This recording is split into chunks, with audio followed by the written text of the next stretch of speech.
اعوذ من الشیطان الرجیم بسم اللہ الرحمن الرحیم۔ ناظرین، محرم کا مہینہ ہر سال آتا ہے اور اگرچہ اس میں کوئی شک نہیں کہ آج بھی مسلمانوں کی بیروح زبانوں سے دنیا بھر میں اللہ اکبر کی صدائیں گونج رہی ہیں، لیکن تاریخ کوئی ایک بھی ایسا کردار پیش کرنے سے قاصر ہے جس نے اس لہو رنگ واقعہ کربلا کے بعد اپنے اشک خونی سے وضو کر کے سجدہ شبیری ادا کرنے کی شہادت حاصل کی ہو۔ عالم اسلام اور اس سے باہر بھی سروں کی لمبی قطاریں ہیں جو اپنے جرم ضعیفی کی پاداش میں رزق خاک ہو رہی ہیں۔ آمریت، جمہوریت اور دوریت کے کتنے ہی نظام ہائے سلطنت ہیں جو خدا کی زمین پر طاغوت کا نظام نافذ کیے بیٹھے ہیں، بلکہ حد تو یہ ہے کہ اپنے لباس نو میں ملبوس یزیدیت نہ صرف اپنی تمام تر خباثتوں کے ساتھ کشمیر و فلسطین میں خون مسلم کی ارزانی کا سبب بن رہی ہے، بلکہ حیا و ایمان سے عاری عالم اسلام کی کچھ قوتیں بھی امن کے نام پر ان کے ساتھ شریک ظلم ہیں۔ لیکن بدقسمتی سے 57 اسلامی ممالک میں سے نہ ہی تو کہیں حسینی جلالت کی جھلک دکھائی دیتی ہے اور نہ ہی اس خون کی خوشبو سے زمین کا کوئی گوشہ اب تک معطر ہو سکا جو سنت حسینی کا امین ٹھہر سکتا۔ ناظرین، میں ہوں محمد علی حسن اور آپ دیکھ رہے ہیں مخبر ٹی وی کو، جس نے آج کی زیر نظر ویڈیو کے لیے تاریخی اسلام کے اس لہو رنگ باب کو اپنا موضوع خاص بنایا ہے، جس کے حاملین میں سے آج اگر صرف 72 دل بھی زندہ ہوتے تو یزیدیت کبھی بھی اسلام کے قلب یعنی عالم عرب میں نقب لگانے کی جسارت نہ کر پاتی۔ مگر حیف صد حیف کہ جن اہل یہود کو سرکار دو عالم صلی اللہ علیہ وآلہ وسلم نے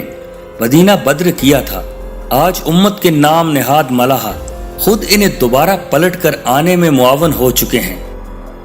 معزز خواتین و حضرات، ضرورت اس امر کی تھی کہ امت مرحومہ ثانیہ کربلا کو ایک داستان ہو رنگ کی صورت دینے کی بجائے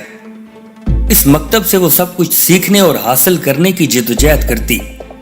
جس کے لیے نواسہ رسول نے اس دنیا کے ہر متاع عزیز تک کو قربان کر کے عملی طور پر ثابت کیا کہ حق نہ صرف عددی طور پر کمزور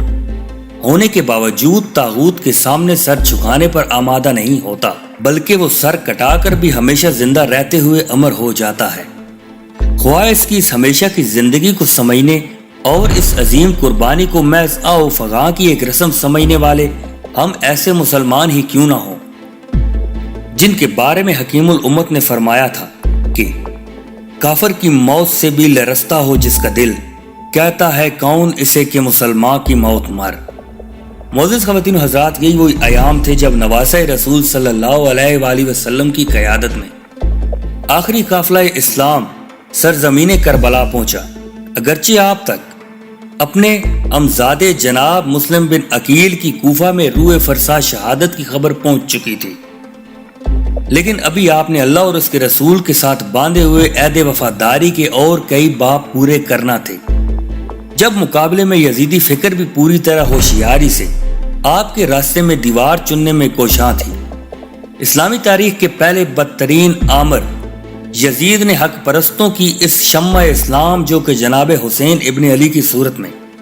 اس کے لیے خوف کی علامت بن چکی تھی کا راستہ روکنے کے لیے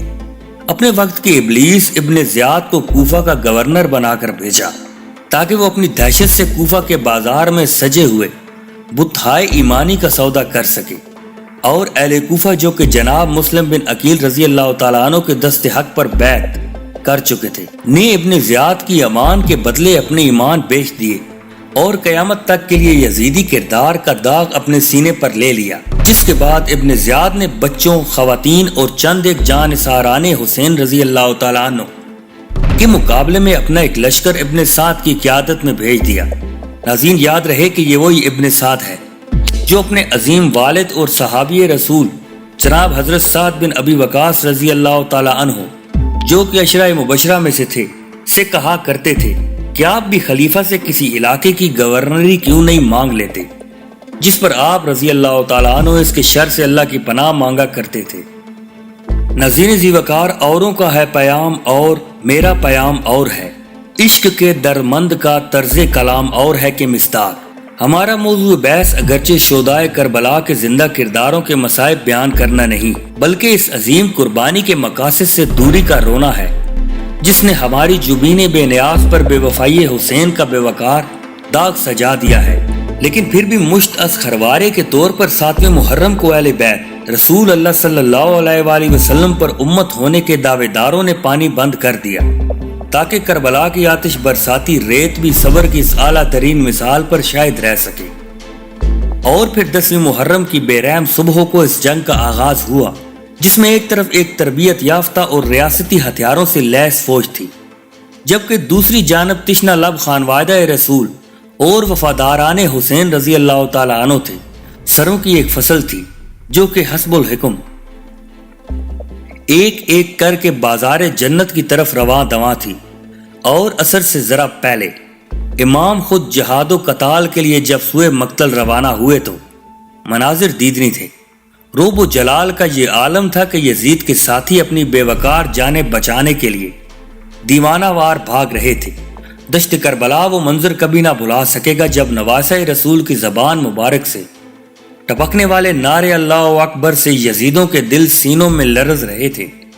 اور کسی میں یہ تاب نہ تھی کہ وہ اس مرد میدان و ایمان کے سامنے ٹھہر سکے۔